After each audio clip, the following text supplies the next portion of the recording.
Hello class, and welcome to this Kid Icarus NES walkthrough right here on Video Games 101 by way of Let's Play with Brigands. I'm your instructor, Professor Brigands, and Kid Icarus, for my money, is an excellent platforming title, and dare I say an underrated one for the NES. Now you think of all those original properties that Nintendo was churning out that would go on to become huge franchises, in Metroid, obviously The Legend of Zelda, Super Mario Bros. Kid Icarus didn't quite have the legs that those franchises had. Only 3 titles in the series. Fluff's going to talk a little bit more about that later, but I guess folks just didn't identify with an angel child in Pit the same way they did with a badass alien blasting protagonist like Samus from the Metroid series. But Kid Icarus, a challenging title. I'm going to give it a 7 out of 10, which on the frustration scale equates to punching a hole through the wall, probably because you hit down when you didn't mean to and dropped through the floor to your death. There's a lot of tricky platforming, jumping parts coming up. I mean, platforming jumping is a bit redundant, but we got everything you need. We got you covered, so let's run the intro and get into this Kid Icarus NES walkthrough right here on Video Games 101.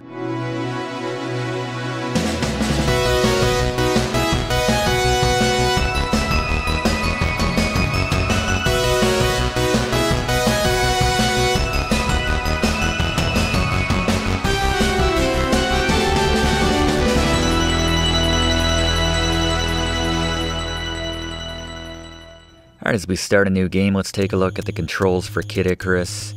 Jump with A, attack with B. We can duck with down. Important to note, you can move while ducking. This helps you avoid some fire now and then. Let's take a look at the Briggs notes now for this Kid Icarus NES walkthrough. First, grind on Magoos early for hearts and endurance upgrades. We'll talk about that. Prioritize the good items for upgrades and purchases. And play well generally for upgrades. Fluff is going to talk a lot about that, but now, with a look at the items, here is Blaze. Alright, let's talk about the items you can pick up while out and about in Kid Icarus. First, we have 3 different types of hearts: the small heart, the half a heart, and the full heart, for 1, 5, and 10 hearts to your total, respectively. Then we have the chalice, which restores 1 unit of health. We have the harp, which turns all of the enemies on the screen into mallets for a limited time. And of course, the mallets themselves, you can trade these in, use them one at a time to free the centurions in the fortress levels. Thank you, Blaze. Yeah, we'll bring him back in just a moment to talk about some of the less obvious items, some of the more useful items as well, which we'll be unlocking or being able to purchase or select from a little bit later. You can see we pick up the harp to grab those mallets right there. I'm going to head right here, which I recommend, as we can enter a Specknose nest by only going right around the world as it is, to the right to the left side of the screen. When we enter this room right here, we can take on some Specknoses. I recommend dropping down and getting into this corner here. There is no perfect strategy for this because these enemies, the Specknoses, which leave 10 hearts apiece, by the way, that's why we want to come in here and boost our heart total early on. Their initial movements every time we enter one of these rooms is always random. They settle into these normal patterns after a certain amount of time, as you can see right there, but at the very start it's just chaos. You don't know where they're going to be, so as I said, the best move is just get down to the floor and then react accordingly. We have our first of many Reapers in this game. If the Reaper spots you, a bunch of baby Reapers will come after you. They're kind of cute, but they're also kind of annoying. A string of 4 of them. Sometimes the last one got the memo a little late, was on the can or something. There they are.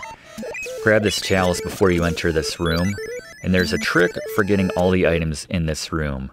I've labeled them for this first world. The bottom right, shoot the top left, and the one underneath it. And then the number of mallets which appear will dictate which pot we should shoot last. So we have 0 mallets from shooting the X pots. So we're going to save this bottom left one for last. And we'll get a nice item at random. We got the barrel. And here to talk about the items we can get from this room, here's Blaze. Alright, let's talk about some of the items you can find in the pot room as a gift, or in certain shops like the black market. And speaking of the black market, first, the credit card, which you can only get from the pot room. You can use this to purchase items from the black market on credit. Now, say what you want about introducing that level of consumerism in a kid's game, But I'll tell you what, there's no interest on that bad boy. Just buy whatever you want, and then any hearts you pick up after that, if you dip below 0, will be going to paying off that credit that you've accrued. So there you go, not the worst item. Then you have the barrel, my item of the game in Kid Icarus. This allows you to store up to 8 bottles of life. Speaking of the bottle of life, this restores 1 unit of health upon death, so saves you from death. Store a bunch of these in that barrel, that's the way to do it.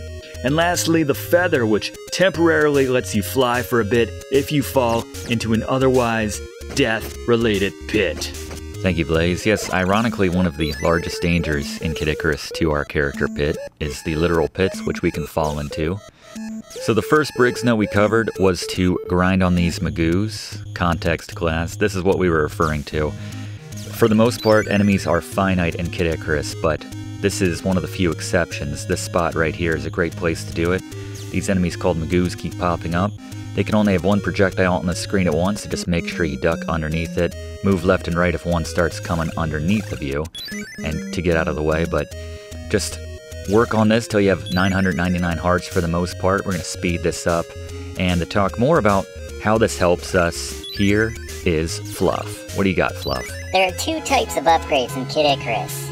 Endurance, which is your life bar, and Strength, which is your attack power. Endurance upgrades are pretty straightforward, as you get an upgrade at the end of a level once your total score has reached 20,000, 50,000, 100,000, and 200,000. Strength upgrades are given out in specific rooms and are more complicated, as there's a secondary invisible score which resets every time you begin a new stage. In each stage, there are things which add to this score, like defeating enemies, especially those which give bigger hearts, entering rooms, and making purchases. There are also a few things which subtract from your score, like taking damage, breaking pots in the treasure rooms, and just firing your arrows. Without getting too in the weeds on it, suffice to say that you can typically get enough of these points simply by being accurate with your shots, defeating all of the enemies in each area, and taking minimal damage before you reach one of these rooms, which exist on stages 1-2, 2-1, 2-2, and 3-1. Note that one of these rooms also exists right at the start of the game on stage 1-1, but the only way to get a strength upgrade here is to beat the game and go on as the game starts over, as the invisible score doesn't reset at the end of the game. Thank you, Fluff. So yeah, if you did the Magoo grinding right there to get to 999 hearts, you should have had about 50,000 points, which is enough for 3 of those life upgrades, which is really going to help you out moving forward here. This is a spec nose nest, so we can skip this, considering we have maximum hearts right now. We're going to want to spend these on the next shop that we come to. Don't really want to make it a habit of walking around with 999 hearts, but that was a good target, roughly speaking, for doing the grinding in that last level right there. Still, we want to kill as many of these enemies as possible to add to our... Here we go. Alright, so in this case, I don't know, you can buy a bottle or you can buy a feather. This will go to your barrel total, as Blaze mentioned. Want to stack as many of these as possible. Let us take all the damage that we need, especially in some of the, like the fortress levels in particular, where you find you might take a lot more damage. So you have to be very careful here. If you drop down on the ice ledge right there, that platform, you'll drop through the floor, but this one right here, he spotted us. We cannot drop through the solid floor right here, so you have to be very careful about when you're transitioning to that side of the screen, because you want to duck right away, but you don't want to duck so soon that you fall through that ice there. Again, if you want to go in this door, grab that chalice first.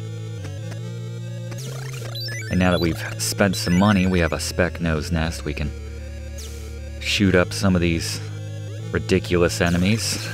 And Fluff might mention a little bit about these enemies later in one of his facts, but moving right along. It's not bad enough that these are very narrow platforms, but they're also icy and very dangerous. If you accidentally hit down, you'll again fall right through, probably to your death, especially if you don't have a feather. So fun trick is if you're coming from underneath one of these Reapers, you can just get to the edge of one of these platforms and just keep shooting when they get there and aggro them. Actually, with another fun trick now, about saving some money, here's Fluff. Here's a neat trick. If you press A plus B on the second controller, while it's plugged in of course, the shop owner will lower the prices in the store if your strength is higher than the level you're on. So, World 1, you need a strength of 2, otherwise he'll raise the prices if you try this. I guess this technique is your attempt at threatening the man, and if you don't have the strength to back it up, he'll make you pay. Literally. Yeah, he'll jack up those prices a little bit. Thank you very much, Fluff. If you hang out for a little bit before you leave, he will restock, reshuffle his items, or just put the same things out again, depending on what you buy. Same prices, unfortunately, and unfortunately for us, that bottle just a little bit out of our price range at the moment. There's one more Magoo grinding spot which I recommend in the next level. We're at 1-2 right now, in level 1-3. So right now we're just gonna keep on the path that we're on, attacking all the enemies that show up within reason. It's not worth taking damage, so don't go out of your way to grab a heart or just go for an enemy when there's a greater chance of taking damage. We have to think about that ending, of course. And it may seem like these enemies will keep coming. These are called Mono Eyes. Shout out to friend of the channel, Mono, by the way. But yeah, we do have a finite number of these. I think usually a set of maybe 5 of them will show up before you have to move on to the next area. The Magoos and those similar creatures are really the only ones that respawn indefinitely, so. Now we have some moving platforms here, these Tetris pieces,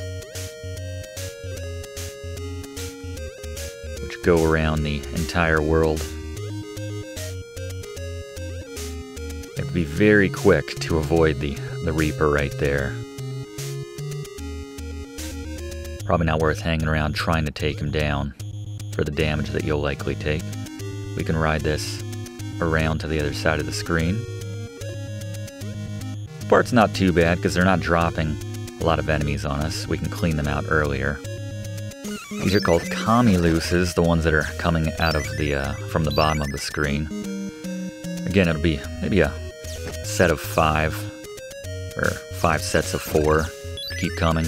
We're a bit too weak. Each of these takes multiple hits, as you can see with our current weapon level that we're at right now. Incidentally, that red door right there is our first weapon upgrade, our first attack upgrade, so I think we've done enough to impress the gods. Certainly by camping out at that Magoo spot at the end of the first level.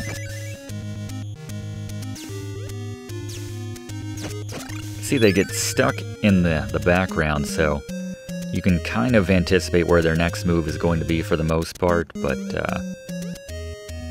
let's head inside and grab our first attack power upgrade right here.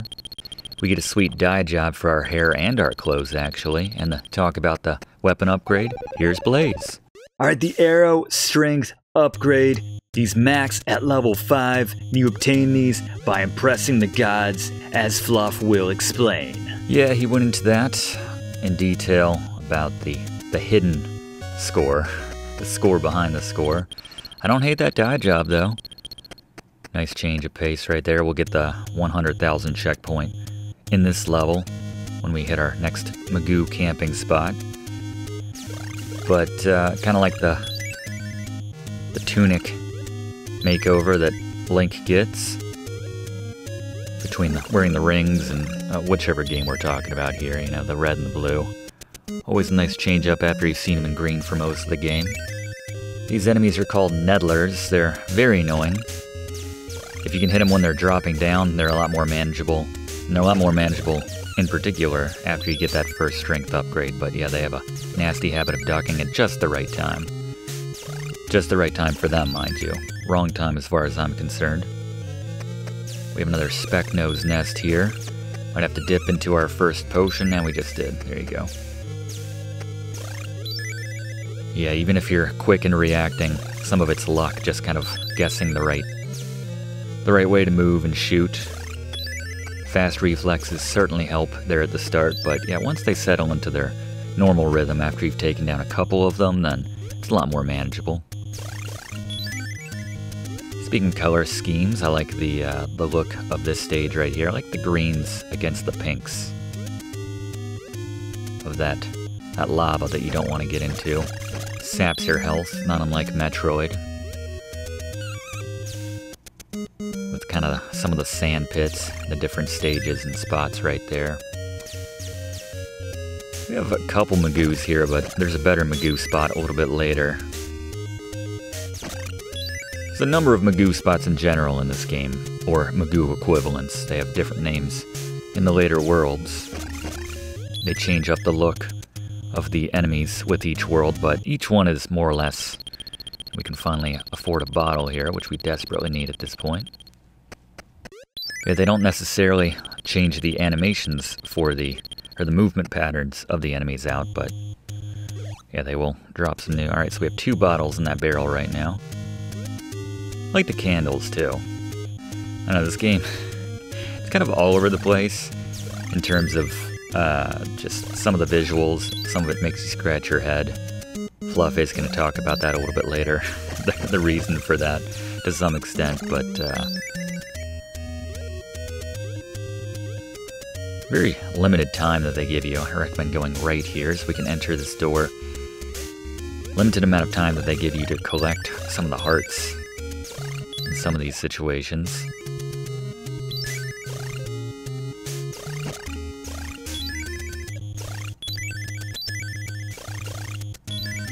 Forgot to mention the controls. Obviously you can aim up. So again, we're going to shoot the bottom right, the top left, and the one underneath it.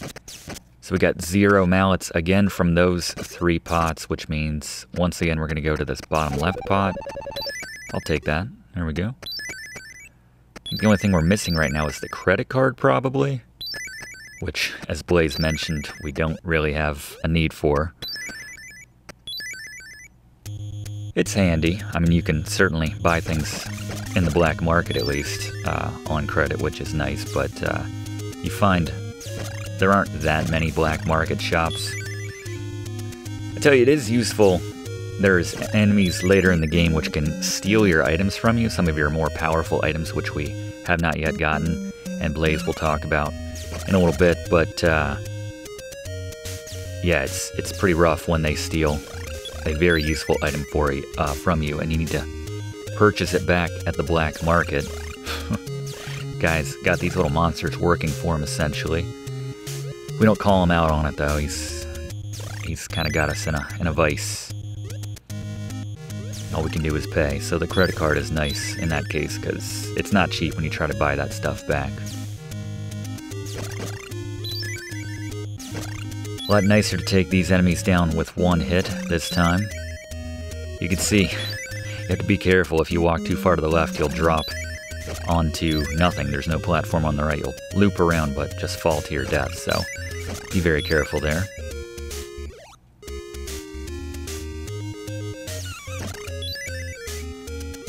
These guys aren't as reliable as the Magoos, which are coming up in this section, actually.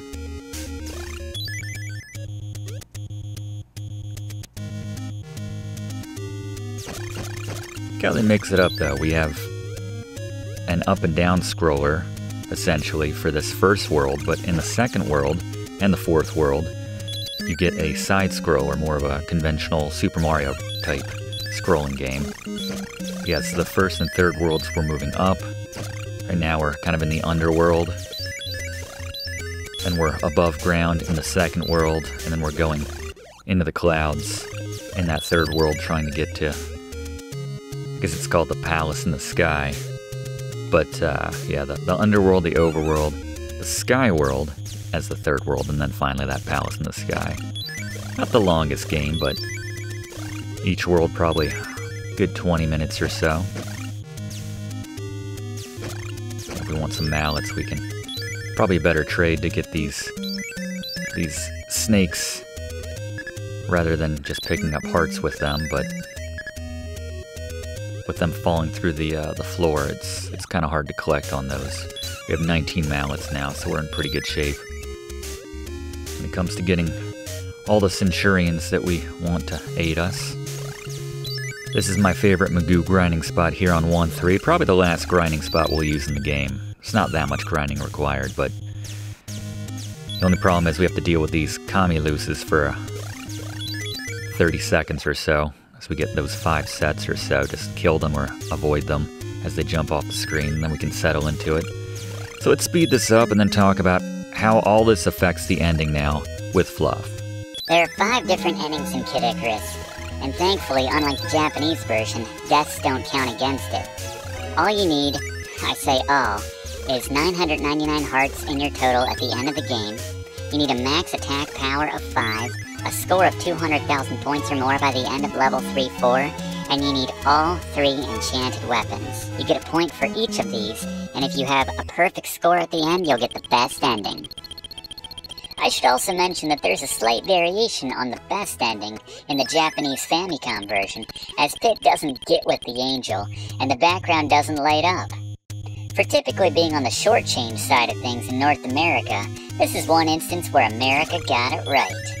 Of course, the Japanese version was released on the Famicom, which had the ability to store game progress utilizing the Family Computer Disk System, a feature the NES version didn't have. So, Western gamers had to painstakingly write down and input a 24-character password to recall their progress. With that in mind, we might have sacrificed that kiss if it had saved busy Western kids a few minutes here and there in the late 80s. Thanks, Fluff. Yeah, it was always that problem of you would generally write down the code in the manual, which if you were renting the game, sometimes another kid would scroll out their password. You could put that in. It was kind of like Christmas. You didn't know where it was going to take you. But it was that thing where you'd start writing in really big letters, not accounting for how much space you'd need, and then by the end you're just tiny. You need a magnifying glass to make sense of it later. So pop in here. This is a survival room. The best spot to hang out, in my experience, is on the left-hand side. You can try the middle, but you can see you get hit by a lot of panels there. Post up right here. Just keep firing up. You'll avoid 95% of damage by standing right here because they're pretty generous. If you just keep firing, you'll get, like, even if a panel is about to hit you, you'll generally get an arrow in it before it touches you if you just keep firing. But, yeah, stand right here, generally safe. After you just kind of exist for a while without dying, he'll give you your choice right here. And Blaze? Alright, let's talk about the special weapon upgrades you can get for completing a grueling trial room. Actually, not that grueling if you do what the professor says. First, we have the fire arrows. This widens your damage area and does a bit more damage. Not bad. The sacred bow, which shoots arrows across the entire screen. Be very aware that you can only fire 2 arrows at a time, so you gotta wait while those arrows clear the screen. So if you pick this up, make it a point to be a little more accurate. And then my weapon upgrade of the game, the crystal rod, creates 2 protective crystals which float around Pit and damage your enemies. My weapon upgrade of the game, and the one I recommend you prioritize first when you first get your pick. Thank you, Blaze. That's exactly what we did. Note that this secondary weapon doesn't appear in the fortress levels, so get you all excited by giving you something nice, and then of course you can't use it right away. But anyway, follow along. We have the most direct route to get to the boss, and with an overview on the items of the fortresses, here's Blaze again. Alright, these 3 items are specific to the fortress levels. First, you have the map. It shows the map on your menu screen, but it's kind of worthless until you get the subsequent 2 items. The pencil, which records which rooms you've been in already. And then finally the torch, which shows your current location. You really need all 3 of these for this to be worth it. But if you're following along with this walkthrough for Kid Icarus, you probably don't need any of these things. But there you go, the items in the fortresses. That's right, thanks Blaze. Yes, we are taking, as I mentioned, the most direct route for the most part. This is the hospital up here. If you get eggplanted, is that the proper? Not sure. Not an expression you need to use every day, hopefully, in your everyday life. You're in a very specific field. I'm not sure what field you work in if you're using that expression every day, but so the most direct route to get to the boss of this first fortress is sort of just we're making a big counterclockwise spiral here around the map if you did pull it up. But again, you can just follow along with what we're doing here. These enemies aren't worth very much, but they go down pretty easily, as you can tell right here. Unlocking a number of these Centurions. They come out a couple at a time, and we're going to try to thread the needle here and not get eggplanted. Thing is, probably want to prioritize taking damage from the enemies rather than getting hit by an eggplant. Yeah, I got caught in no man's land. So this will be a good, as we're just going through some bottles here, this will be a good example of, well, we're going to go to the eggplant doctor. I guess that's what I'm trying to say. It really is an awful curse. You know, say what you want about Simon's curse in Castlevania 2, but yeah, at least we could defend ourselves. Can't do anything till we get this curse removed. We look ridiculous, by the way. No goddess is gonna want to kiss us at the end of this game looking like that. Let me tell you, not speaking from experience or anything. Again, it's a very specific field that you work in, to use that expression, but be a little more careful this time. Unfortunately for us, as you can see, the enemies do respawn here in the fortress. So we do need to prioritize taking damage, just kind of keep our eyes on the eggplants, essentially.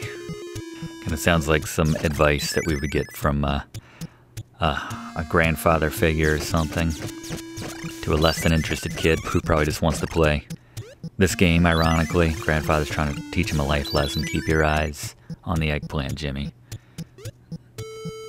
Yeah, just thread that needle. Note they come in, you know, sometimes they're more lob it, sometimes it's more of a lower toss. These are easy enough to avoid right here.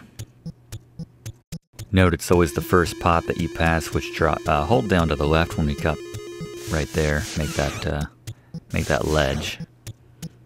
Kind of difficult to avoid taking any damage right there, but we got 6 Centurions. I think that's going to be enough for this boss. Not going to go out of our way to get any more. This floor just got a lot busier. It's like an Italian restaurant on the floor right there. Not sure what that was about, that red and white checker. Go left here, we get our first hot spring of the game.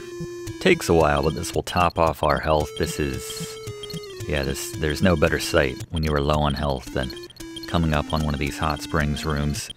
Only a handful of these in the game. Pretty much one per fortress, and then a couple more in a couple of the other levels. But once you're topped off, we can move right along. We can't, unfortunately, add to our barrel. You know, you'd think you could, like, maybe just put a little bit in the barrel, maybe fill up the barrel with the rejuvenating waters of the hot spring, but I don't know, I guess Pit figures let's leave some for the next guy. The next angel. He's a good guy, that Pit, but these are kind of like the speck nose nests, obviously. If you want to get some hearts, not a bad place to do it.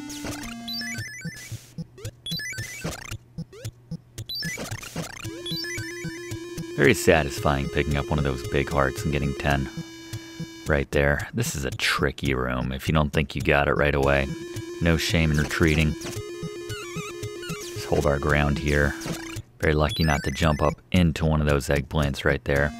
You can always heal back in the hot springs, but going back to the eggplant doctor, very much out of our way. Coming up on the first boss now of Kid Icarus, so let's go to our resident boss expert finally, in Gary. It's Scary Gary's Boss Beaters. Alright, the first boss in Kid Icarus. And let me start by saying none of the bosses in this game are that challenging, especially with these strategies. First, Twinbellows. Kind of a Cerberus looking guy. Get to the highest platform and drop right behind him like we show here. Just stay behind the boss, fire your arrows. If you have some Centurions helping you out, it'll go even faster. But you can basically lock him into place just like we show here and take him down embarrassingly quickly. Stun locking him for the win right there. Thank you very much, Gary. Yeah, like I said, none of the bosses in this game are particularly difficult. You'd see we finally have our crystal rod, the little crystals protecting us right here. These guys are called rock men falling from the sky, not plurals of Mega Man, mind you, but they're worth 10 hearts apiece. They're pretty easy to come by as well. See this door right here? This will lead us to a shop. And we can grab ourselves a much needed bottle of replenishing health right there.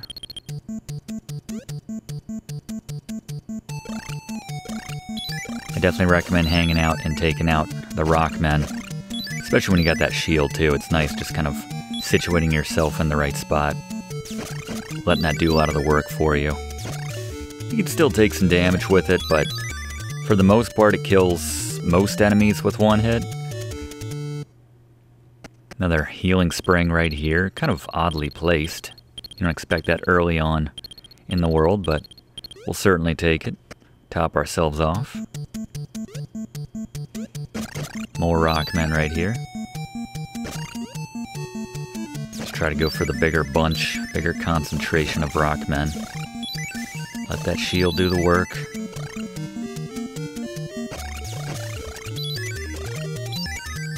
I'd say already this world seems a lot easier than the first world because just some nice left to right platforming, pretty standard Super Mario type stuff right here. Sort of have the equivalent of the Magoos. These guys are called Gearans. We have another speck nose nest here, same idea. A little bit easier as everything is with this crystal shield floating around us. They still die with one hit from it. Don't want to rely completely on it, but it can get you out of a jam if you get surrounded by them at some point. We'll have some enemies coming out of the ground up ahead here called Minoses. They kind of look like those. Shield's doing the work for us there. It's kind of crazy though how much easier World 2 is after World 1. Games aren't supposed to go like that really, but at this point we have our shield, we have a lot of health, and we have very little platforming going on, dangerous platforming at least, where the first world was rife with it, going up, being attacked by enemies. Cannot compare the two. No disrespect to the mix here. Irish slurred name mix. I guess there's no C in their names, but had a little shop of horror looking plants flying around with their giant mouths or lipstick or whatever they got going on. We have a black market in here, but can't afford anything that this guy's got. What do you say? Try buying? Yeah, try being the operative word right there. And then, no sale, immediately shuttering my business. Never to open again. Can't imagine you get too much traffic here. Maybe the odd Mick flying in by mistake and you just have to swat it or spray it or something. Not sure how that shop owner is going to deal with that. I have enough money now, but yeah, he closed his doors. Can't say how satisfying it is to take down enemies with this shield. Very little effort. Even if they're these doofy looking Minoses. Pop in here and we have another God of Poverty room. It's called that because if you guess the wrong pot or shoot the wrong pot, then the God of Poverty will show up and you'll get nothing. Alright, so in World 2, the order is different. So this time we want to shoot the pots labeled with X's. And once again, we're going by the number of mallets. So we have 3 mallets, so the one on the top left is the last one we're going to shoot. And let's see what we got this time. And we finally have the elusive credit card. Alright.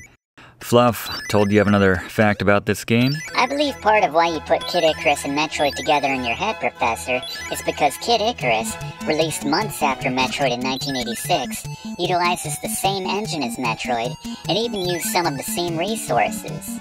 This is definitely on display with the Kometo enemy, which looks like one of the titular Metroid enemies, and even gets a clear nod to the game in the instruction manual. The 2 game sequels which appeared on the Game Boy and Metroid 2 Return of Samus And Kid Icarus's of Myths and Monsters even use the same engine, so it appears the two will inextricably be linked for all time. Thanks, Fluff. We got another upgrade right here. Kind of a purple dew going on here. I like it. It's a good look. And of course, you gotta match the outfit with your hair color and vice versa. Nice to know, though, that I wasn't going crazy, that there is a reason that I put those two games together for some reason. That's the reason. There you go.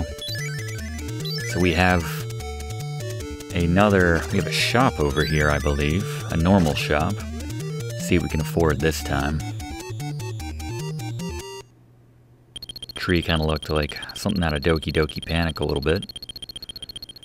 Another game we've done a class on this channel. Well, I suppose technically Super Mario Bros. 2, but we do talk about that connection, the Doki Doki port, quite a bit. If you want to hang out and do a bit more grinding here, get to that 200,000, wherever you might be at this point. You do have some of those enemies that can help get you there. Rockmen are always nice. Always try to get at least 2 every time they fall down. Can't help much when they're over the pit, though, unfortunately. Try to fall a little more on this side, fellas. We done for the moment? I guess so. What is that little fill right there? Like something from the Revolutionary War, a song like that. Yes, I think we can. I'm gonna post up in the same spot as the last time, here on the left.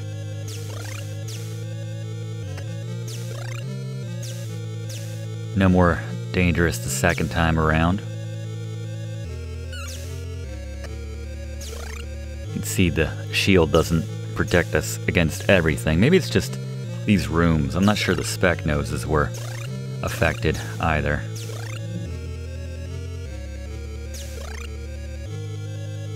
Or just the contact wasn't made.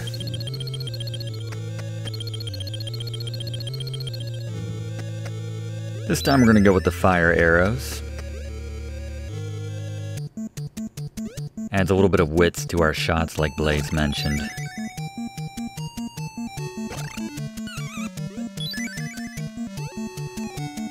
And we have another room where we should get another attack upgrade. They kind of squish these together in a very short space, I have to say, with the weapons upgrades here at this stage in the game. And oh no. Oh, that's not good. Alright, well, I guess we did not thoroughly, adequately impress the gods, unfortunately. So, according to Fluff, we're not going to get the best ending now, so we're going to have to, we'll have to edit that part in. Definitely have to show the best ending at the end of this, but that's alright, we'll just get a couple different endings in that case. So, I would say we took a little bit too much damage, but we could have easily gotten it back had we stuck around and fought a few more of the Magoo types, but it is what it is, and we are just short of getting that extra final bit of endurance in our bar. Have it at the end of the next level, that's alright. If I'd been a bit closer keeping up on that, paying attention to that. And once again, we're going to hit this one, and the one just south of the top one. And seeing as we have 0 mallets this time, we're going to hit all of them except the one in the bottom right. And this should get us, well, it's random. Let's see what we get. A feather. Well, we already have the barrel, and we already had the credit card, so give us a feather at that point, that's fine. And we get some more mallets and some more hearts. I have to imagine we were very close from getting that attack upgrade from the gods. So not only can we not get the best ending, but everything's going to be a little more difficult for us moving forward. We have another room to prove ourselves coming up here, but yeah, going to be a little more difficult without the max attack upgrades. A couple more rooms, I'm pretty sure, but nonetheless, it hurts. Hurts to know that we have not done enough to impress the gods. I feel like we've been doing alright, you know? A lot of spec nose rooms. in very close quarters here in 2-2.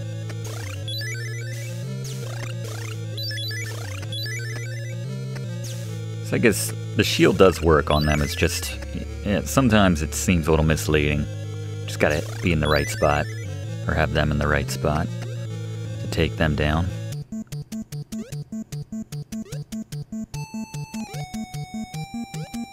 Yeah, I wouldn't put that platforming on par with what we were going through. Still no.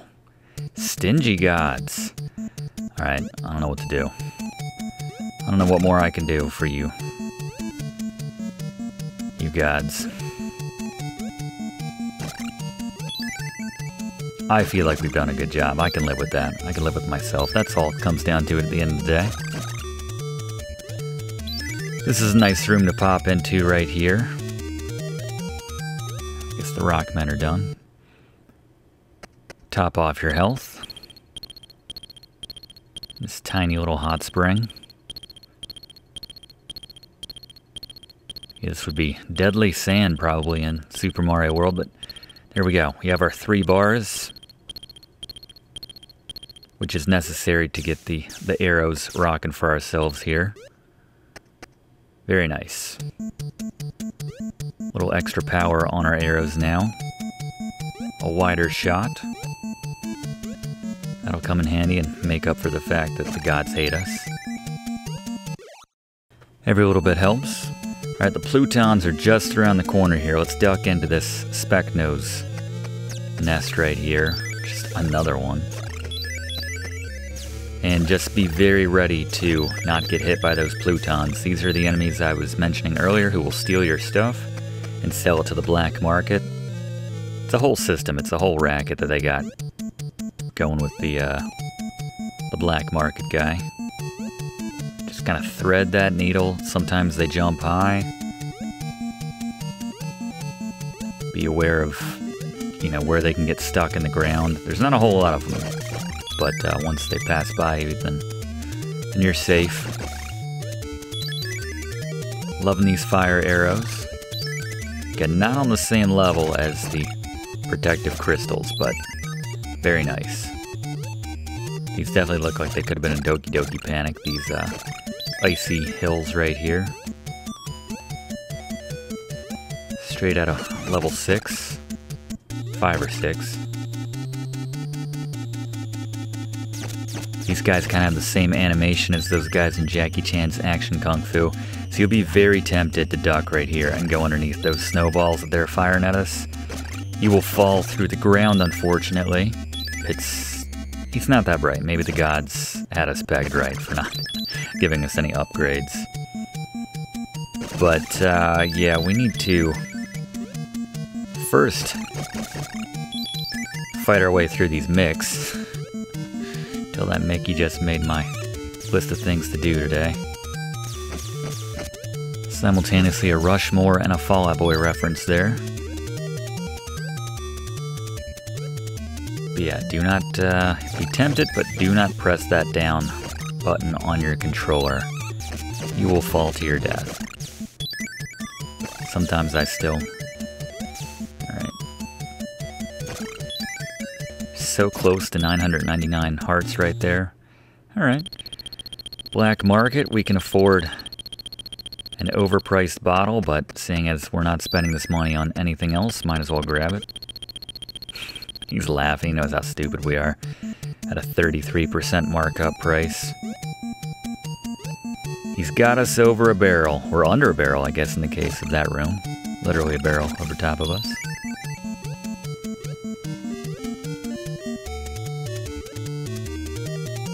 Probably the trickiest platforming we've had here in World 2.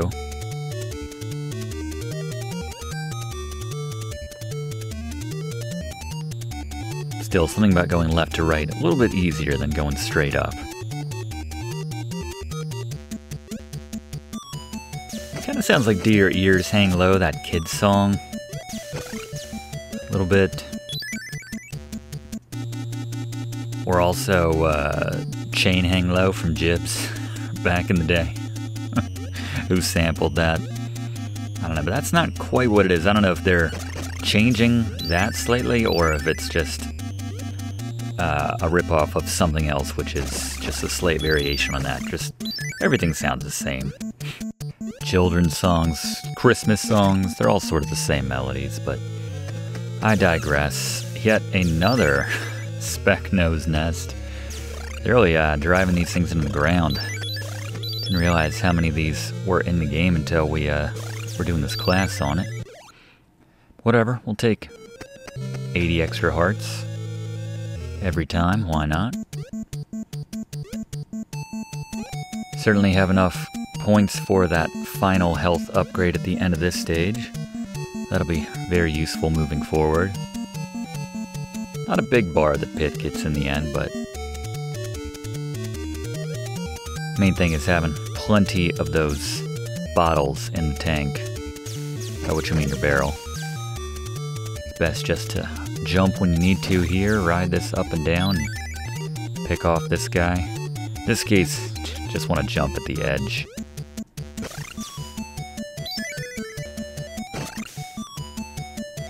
Be nice if our crystals could hit him there, but not a thing apparently.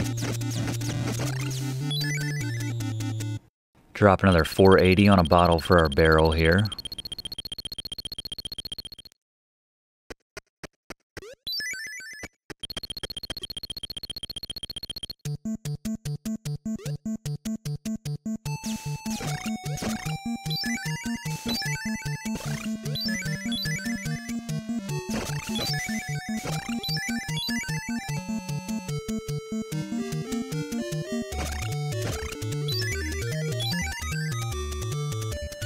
Ride this to the end.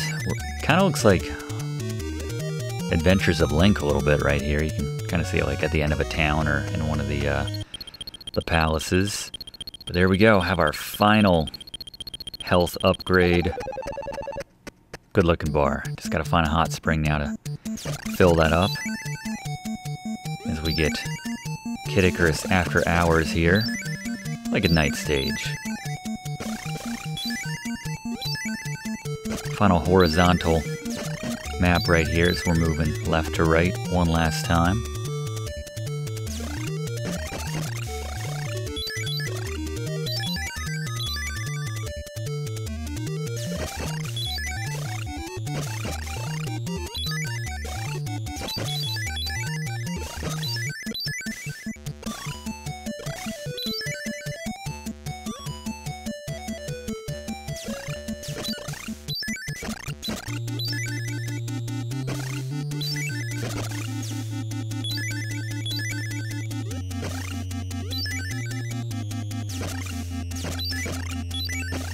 All pretty straightforward right here.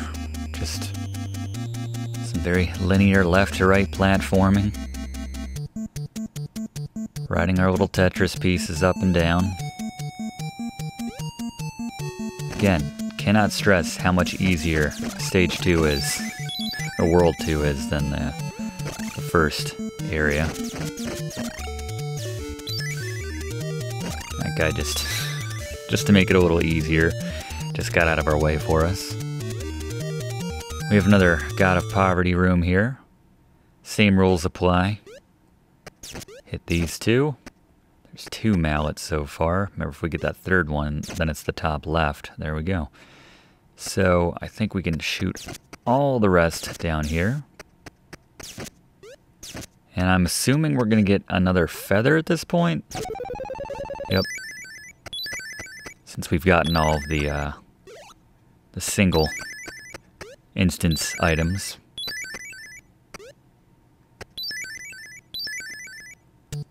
Got plenty of mallets now. Won't be short on centurions. Like the mountains in the background, that's a nice touch. Not sure where the light's coming from, I guess it's the moon. We can see what's going on in front of us, I suppose. If you're impatient like we were there, that's one way of doing it. Otherwise, just ride this down and mine the snowball. There you go. Fire arrows helping out here. We kind of glitched that guy into the... Yeah, it's... Impatience taking over here to some extent. You'll see there's like that little ledge sometimes in the side of a platform we can get stuck in. Sometimes that can save our lives. Kind of like Doki Doki Panic, actually, in that sense. You could do the same thing there. That would save your life every now and then. Now we can get the final of those 3 weapons. This will be the longbow, so we can have reach across the entire screen.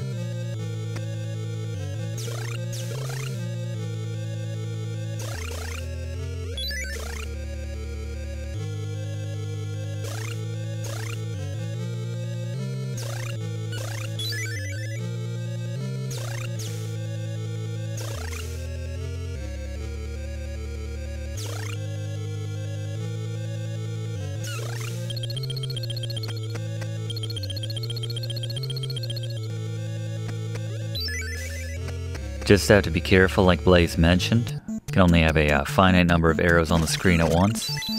Won't be a problem for us until we get some more health, obviously, in the bank to unlock it, essentially. Hate it when you can't get one of those hearts. You got a big one right there and the rock staring back at you and you can't get to it.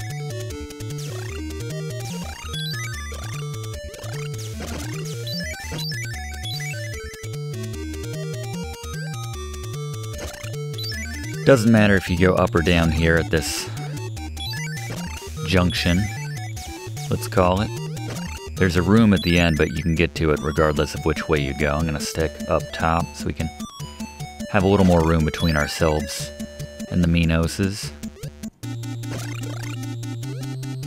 And actually, it's going to be a shop right here. And while we're, I guess, buying another bottle or two, let's go to Fluff for another Fluff fact about Kid Icarus. I mentioned the Metroid Kid Icarus link earlier.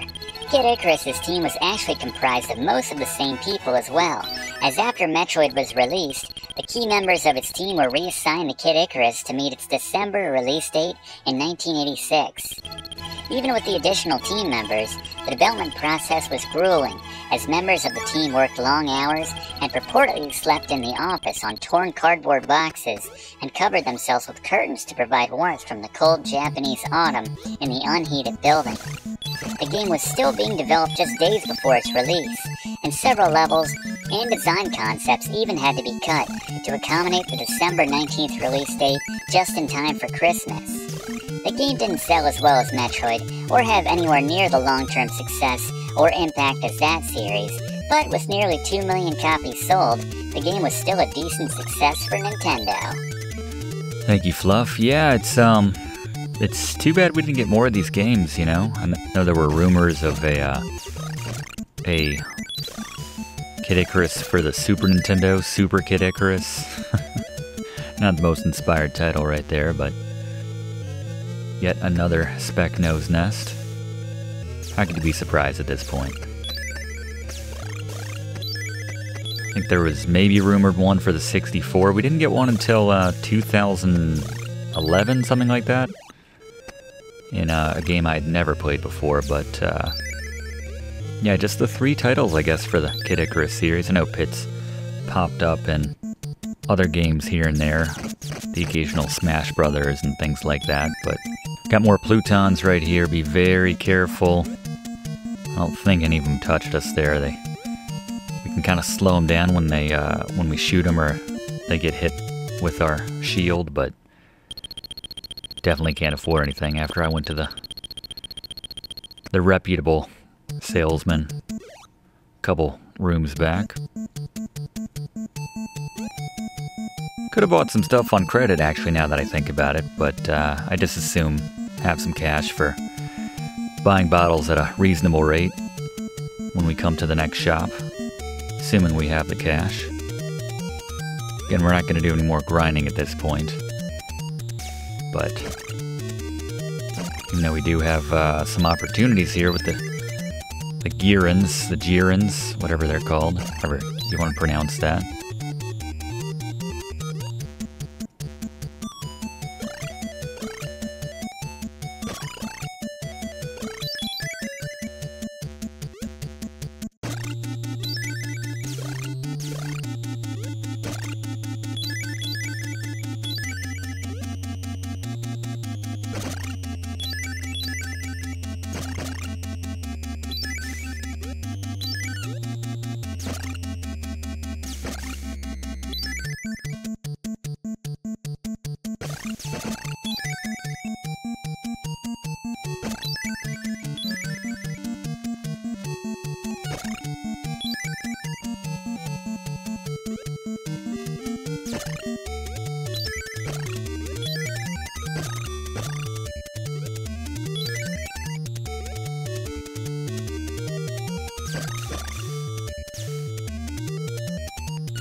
No need to fight him. Reach the end of the stage, and it's time for another fortress level now.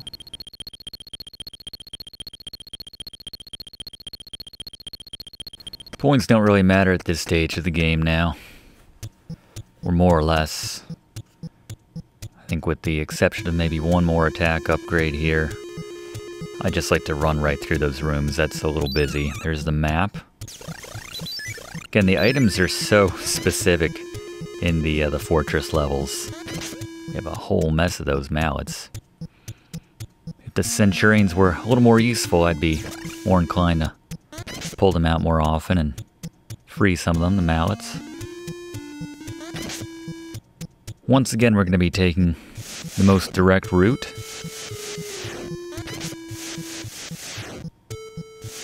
To the recovery spring, first off. But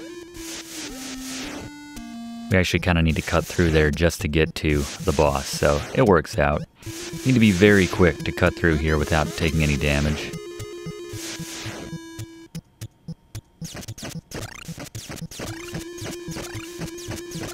tough mushrooms there. Taking multiple shots. Alright. Always a better idea to deal with these eggplant wizards before you try just, you know, cutting through and going for the ladder. That's just asking for... That's just asking to be turned into an eggplant or half eggplant person. Don't want to jump too soon so that that one on the left hits you and you end up taking damage there. Certainly. Okay, yeah, see, that's what we did there. And then sometimes holding up when you don't mean to and then you can't make that jump.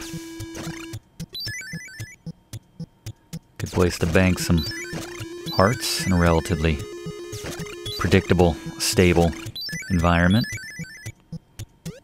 We actually need to use these Centurions, sadly for them, as a platform to get up. This is one case where I wouldn't hang out, just pick your window and move to the right, and now we have our luxurious hot springs.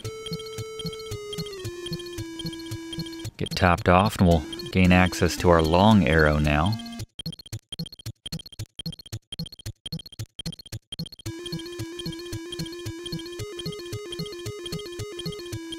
Alright, looking good. They already have the boss health at the bottom.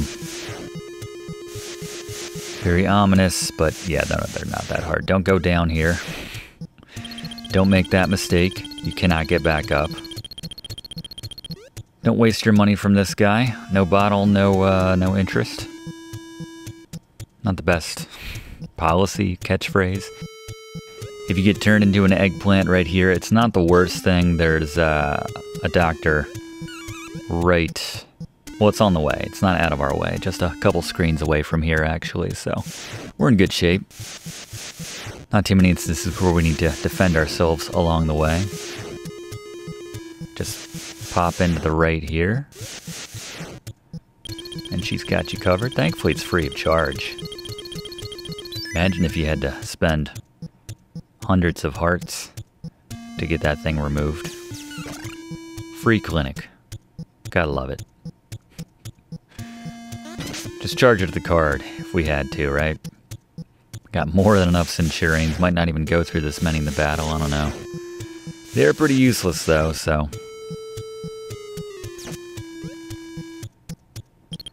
Just a couple screens away from the boss now.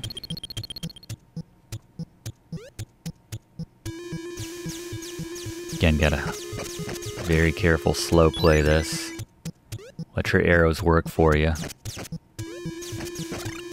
I mentioned we have the long area, but I forgot. Once again, we don't have access to any of our special weapons right here. I didn't mean to go in there, actually. I got sidetracked thinking about that. Hopefully we won't get eggplanted here. That was very close. As was that. Alright, boss time once again. Gary, who we got this time? Boss beaters. Alright, Hewdraw, the second boss in Kid Icarus. You want to get to the middle platform and fire at his head. Just jump or walk underneath him as he passes by to avoid damage like we show here.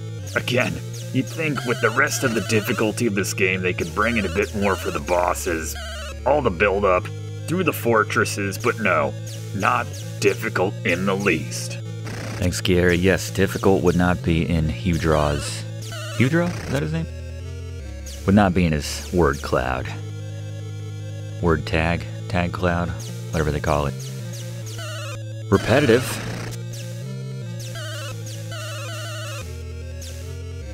Slow. Yeah, those Centurions. I mean, they cut a little bit of time off of this, but how many did we enter the battle with? 9? It'd be nice if there was some way to control them, or maybe they were a little bit smarter. You'd think when you were finally free from, being trapped in a statue, being frozen for I don't know how long, you'd think when you get out you'd want to do something with your time. Not just immediately die. That's maybe the saddest thing I've ever heard when you think of it in those terms, but let's not bring everybody down. Let's finish off Hewdraw here. Here we go. And it looks like this turns into... That really does look like hot springs liquid right there. But no. Just your normal paint. This track is so good. I have to give a shout out to the... We have a... This is... Okay, I was going to say, don't tease me. They're very kind, giving us a hot spring right off the bat here in 3-1. As we are more than halfway home, because the final level is really just one long side-scroller that we're flying on. But yeah, we could see that long arrow finally working for us. Going across the screen, very nice. This track is so good. I know Fluff called me out on, what game was it? It was Jackie Chan's Action Kung Fu, our class on that. Great game, you can check that class out. Once again, be very careful about pushing down on these clouds to avoid damage when you're trying to duck. It will drop down. Yeah, Fluff called me out for ripping off one of my favorite themes from Jackie Chan's Action Kung Fu for one of my own songs. But, but I did the same thing with this song, never recorded it, but I definitely had the idea of I got a little riff off of this thing right here. It kind of starts off as the McDonald's, the da-da-da-da-da. Gonna do that without assigning notes to those, so we don't get sued or anything like that, but which they actually got from Justin Timberlake, I believe. I think that was his, and McDonald's bought it from him. The more you know. But, yeah, this, check out a really sweet metal, mathy metal cover. Oh, these are the flying plutons. Also known as Pluton flies, so as soon as they see you, they will go hard left or right, so you can just bait them. They're a lot easier to avoid than the ground-based Plutons that we encountered in the second level, second world. Just bait them like that, they'll fly off the screen. No reason to get robbed by any of them here in World 3, Stage 3. But yes, check out a really great cover of this by a Arizona-based band called the Mini Bosses. Not sure if folks around these parts are familiar with them, but they haven't been nearly as active as they were in the mid-2000s. But yeah, I stumbled upon these guys in the mid-2000s, as we finally have done enough to impress the gods right here. Get the penultimate upgrade for our weapon, but that's the last one available to us in this game, I'm pretty sure. So yeah, we definitely missed out officially on the best ending in this game, but we will we'll certainly edit in a password-used version where we show the good ending in the end, just for completion's sake. But yeah, it's a lesson. Even we here on Video Games 101 don't always, man, it's hard not to trigger this guy. Yeah, we got us. in a really bad spot there. Love this theme just becomes drunk when he spots you. Give us the good music back. There we go. But yeah, stumbled upon the mini bosses in the mid-2000s, and I think I actually caught a live show of theirs. They were doing some touring back in the I don't know, 14 years ago, something like that. But yeah, they do an excellent cover of this theme in particular. I think they do a whole mashup of Kid Icarus, but this is definitely and we don't need anything from this guy, so we can just hang out. Let's go through it just the same. He doesn't have anything new to give to us at this point, but it is nice that they give you that extra chance in case you biffed it up earlier. So you can grab that last power up at this point. But yeah, probably if you're going to check out anything from the mini-bosses, definitely check out their Mega Man 2 medley, where they do a lot of the great tracks from that game, especially my personal favorite, Bubble Man. Just awesome shredding versions of NES classic tunes. We can pick it up again. We don't get double crystals, unfortunately, but that's alright. Yeah, that first mini-boss is released, the one with the Mega Man 2 track on it, produced by Bob Hogue, who had a cool little band called the Go Reflex. I guess maybe still does, and he was also the pianist, synth player, keyboardist for the Ataris in the mid-2000s, which was also really strange. This was like right after, I don't know how we got off on this tangent. I guess I do know how we got off on this tangent, but not much happening here. It's pretty straightforward. We're just going straight up here in 3-1. Might as well talk about the Bob Hogue Ataris connection. Professor of other things, but yes, I think he did maybe a little production work for them, but definitely joined the Ataris after they kind of blew up in the early 2000s with their Boys of Summer Don Henley cover. And then one of the strangest things, because I was a big fan of the So Long Astoria record, just great pop punk from that era when I was growing up. That was my scene, and yeah, they took a very strange left turn after that. They were on top of the world with that cover. Everyone knew them from it. And then they followed it up with a record which didn't really sound anything like that last record. It's really strange. Or anything like any of their other records. It's sort of like the blueprint for how to screw up the fame that you did have. And I was a big Ataris fan, so, it is what it is. It just kind of fascinates me. You think you would want to take full advantage of that while everyone's into it. These are called octoses, by the way, coming out of the ground like that, or at the bottom of the screen. Just grabbing some hearts at this point to try to top off any more bottles that we can purchase at this point in the game. But now that we've talked about local Arizona music producers and the Ataris and sweet bands that do awesome metal covers of NES tunes, let's get another fact about this game with Fluff. I talked a bit about the team which made Kid Icarus. Kid Icarus was envisioned by Toru Osawa and served as his debut as a video game designer. Osawa was actually the only person involved in the game's development until the aforementioned members of the Metroid team joined up. He wanted to make an action game with role-playing elements based on a story rooted in Greek mythology, which he was fond of. Initially, Osawa also wanted to give the game a more serious tone, but once the aforementioned Metroid team members joined the project, they objected to his style, and sillier and seemingly out-of-place elements like the credit card, wizards to turn Pit into an eggplant, and large floating nose enemies were all added to the game. There you go. Alright. Mystery sort of solved. It's just, yeah. Toru Osawa wanted this to be a serious game about, based in Greek mythology, and was not paying attention there. Based in Greek mythology, and kind of a Battle of Olympus type thing, I suppose, before Battle of Olympus. And ultimately, the rest of the team, when they got involved, they were like, no, we're gonna add in weird creatures and credit cards and wizards that can turn you into an eggplant. and nods to our own game in Metroid, actually, which you had nothing, speaking of which you had nothing to do with, but That's just how it goes when you work as part of a team. Sometimes you give up that creative control out of necessity, or you don't really have a choice. But he went on to be involved, and he was the script director on Ocarina of Time, I believe. Wasn't involved in Metroid, but I think he got a special thanks in the credits. So, but not directly involved in development. He was too busy with this, trying to make this a serious game. Careful stepping right here. It's not that difficult actually, the vertical platforming at this point. Just be careful. The controls are pretty tight actually for this game.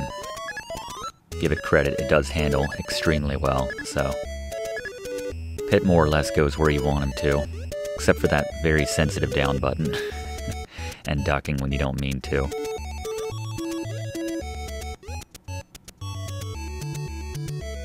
I don't hate this. This is, there's nothing like it on the NES, essentially, when it comes to vertical platforming like this. I like it. Don't have a big call for hearts at this point. Grab a couple more. Hate the ones that get stuck in the wall there, or the floor.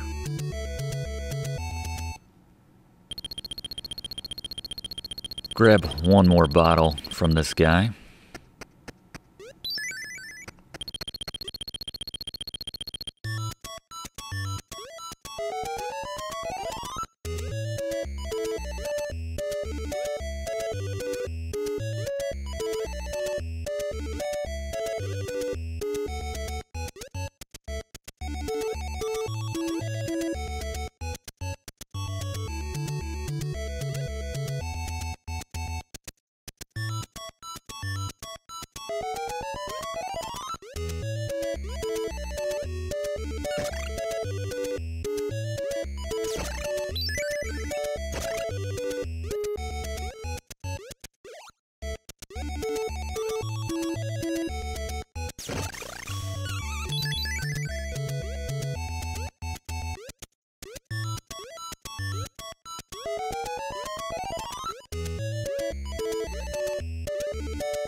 This part kind of reminds me of Little Nemo a little bit, the Cloud Ruins stage. I think one of my favorite musics from that game, actually.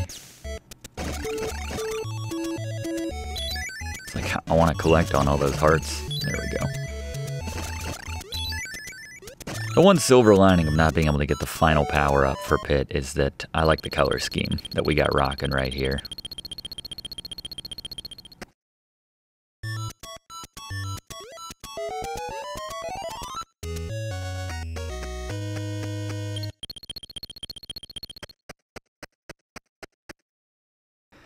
Alright, the final fortress level now. They saved the most complex for last. Same rules apply, don't get turned into an eggplant. Keep your eyes on the eggplant. Or whatever Grandpa said. Once again, we're showing you the most direct route to get to the boss of this stage. And once again, I'm assuming they're not going to be that difficult, but we'll let Gary explain that. Yeah, just make sure we stick to that side so that all the snakes come out the same side. That was close.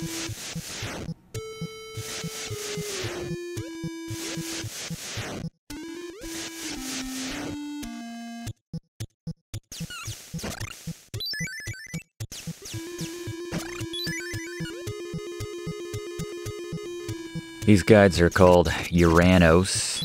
You heard me right. They look a lot like the Plutons, but thankfully they will not steal your stuff. That portion of the game is behind us. Thankfully they don't throw too many of those thieving characters at you. And we didn't get anything pinched during this game.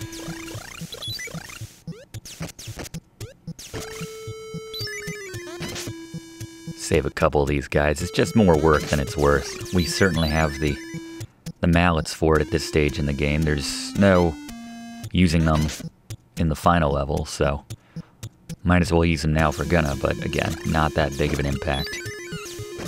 Especially when we got Gary. He's worth 100 Centurions. Actually, that's still doing him a disservice. They really are useless. Don't be tempted to, for some reason, save that one. It'd be cool if there were, like, different levels of Centurions. Like, maybe more useful ones that are harder to reach. This is a very tricky one right here. Thankfully, he went low there. I don't know if anyone remembers Captain N, the Game Master. That was an animated show that was on in, I think, the late 80s, early 90s. But, yeah, one of the... It sort of integrated a whole bunch of NES characters. Some lesser-known ones. Like, I think Mother Brain was, you know, sort of one of the main antagonists. And Mother Brain's kind of sidekicks. One of them was King Hippo, and the other was an eggplant wizard, so very random. But anyway, also random that the boss's room is right here, so let's throw it back to Gary. Boss beaters. All right, Pandora. Prioritize avoiding damage in this fight. Just take your time, follow the boss head around the room, get the shots in where you can. Your Centurions will probably die pretty quickly, considering how long this battle can take if you're careful. But again, just prioritize avoiding the damage. Get those shots in when you can. You'll take him down. Not a difficult boss in the least. No, maybe the final boss will give us some fits. This is another one of those bosses where it's not hard, but it's very satisfying to shoot when they're invisible. In quotes, you know, you still see the shadow in the background, but yeah. These bubbles not difficult to avoid in the least.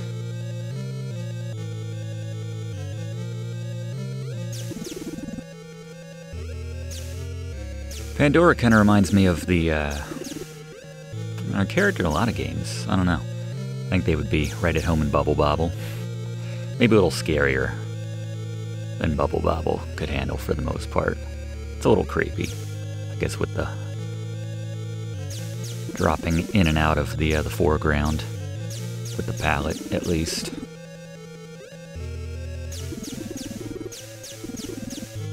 Come on, Pandora. We got one last level to go. You're holding us up here. This is where it'd be nice if they just let us hold on to those long arrows.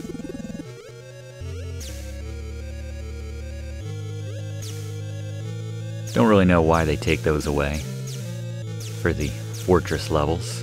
Not very sporting. Don't think it gives us that big of an advantage, and, you know, if you're putting them in the game in the first place... I'm sorry, nitpicking a game that came out 30 plus years ago. It was 40 years ago. There we go.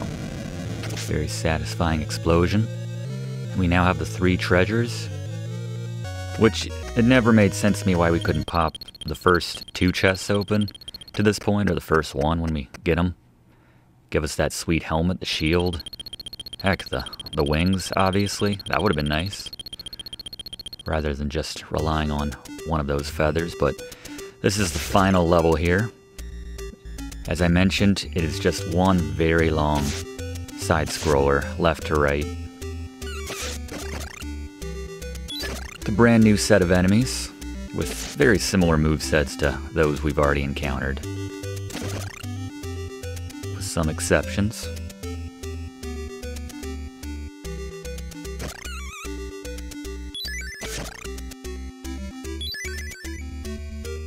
Music is nice. Kind of a variation of that first level. Just a lot of the music you hear in this game. You can generally avoid a lot of the damage and danger just by staying at the bottom of the screen. This is not difficult. Probably the easiest level, I guess, outside of those ones in level 2. Yeah, just kind of stay in the back, hover up and down, time your shots right. Don't worry, those guys won't steal anything from you.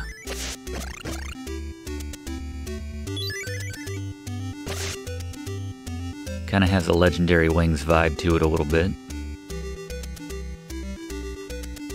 Like when you enter one of the palaces at the end of every stage, except we don't have to avoid any of these things in the background. That's where they are. It's just for little animation, little texture.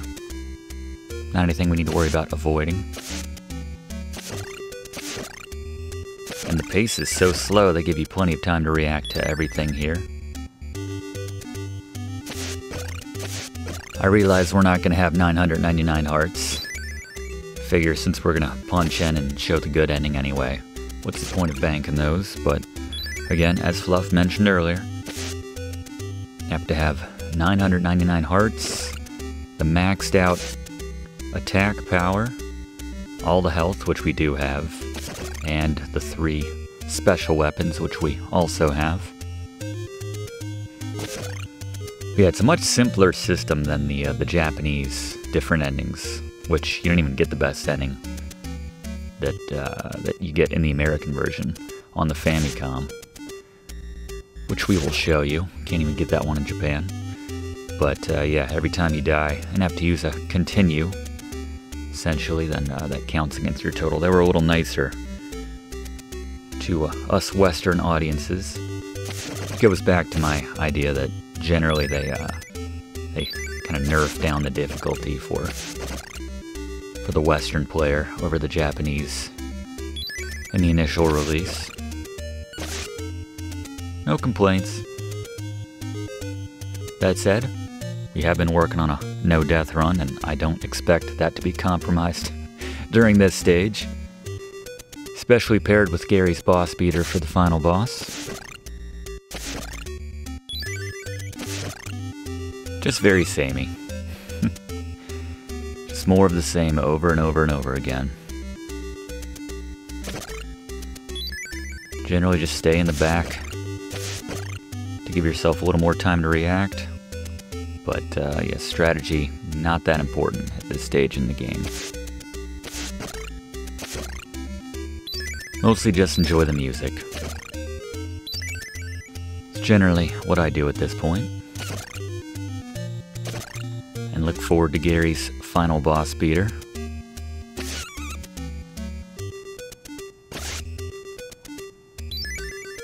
I understand he has a good one for us.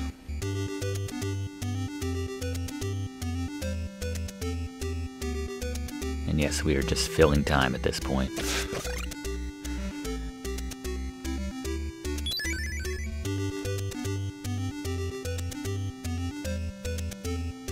One of those games where you remember a lot about that first stage, and then you probably didn't get too much farther than that unless you spent a lot of time on this, but certainly you spent the most time on that first stage, so that's sort of, you know, that very first, when you start out, that music that hits as you're, oh, I'm climbing up, this is a vertical scroller, you know, that's what sticks with you.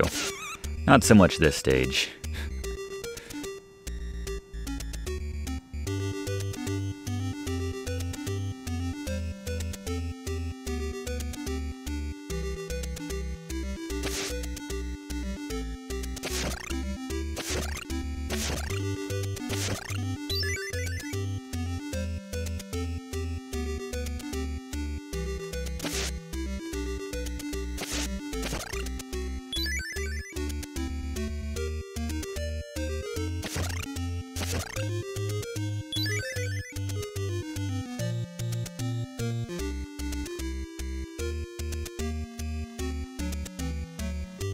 Alright, finally about to come up on the last boss again. We don't have to move to fit in this little corridor here.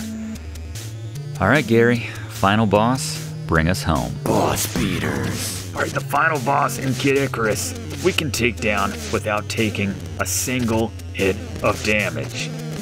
Get just below the middle of the screen like we show to lure the shots to just below you from Medusa. And you want to time up those shots so you can hit the serpent, go right through him, hit the boss, just keep firing. If you get into a nice rhythm, you can just take him out without even worrying about the serpents. The timing will take care of itself, but just keep firing. Depending on what level you're at with your attack, this could be a longer or a shorter battle. Either way, a ridiculously easy battle after a fairly challenging game in Kid Icarus, and congratulations, you've beaten it. Good timing. Thank you very much, Gary. Excellent work. Good boss beaters all around, but as he said, probably the easiest part of this game. And here we go. So we'll get the middle ending, I guess, right here. We'll have 2 points from the health and the 3 weapons. We don't get to grow up. Let's see what happens if we do with the best ending as we splice this in. There we go. And only in the American version did we get a little love-in at the end. And a sweet background. Look at that. Japanese missed out on this one. Looking good. We couldn't be bothered to free those centurions and those statues down there. We still have like 20 of those mallets, but Medusa was destroyed and the light of peace returned to Angel Land, but in order to maintain peace, our struggles continue. I guess that's their way of saying play the game again.